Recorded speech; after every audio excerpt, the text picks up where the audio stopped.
Pernah tak korang rasa dah bayar loan kereta bertahun-tahun, tapi bila nak buat full settlement, baki hutang dia tak gerak-gerak?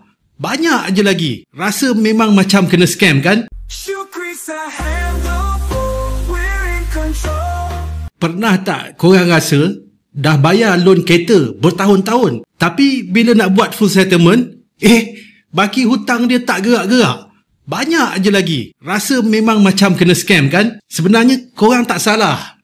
Memang itulah sistem yang bank gunakan sebelum ini untuk loan kereta. Good news, benda tu dah officially tamat. Parlimen dah luluskan Hire Purchase Amendment Bill 2025 pada 8 Oktober yang baru lepas. Jadi nanti bila kita settle loan awal, kita akan jimat bayaran interest ini. Jadi dalam video ini saya tunjuk exactly berapa kita boleh jimat guna data official dari kementerian dengan contoh kereta Myvi.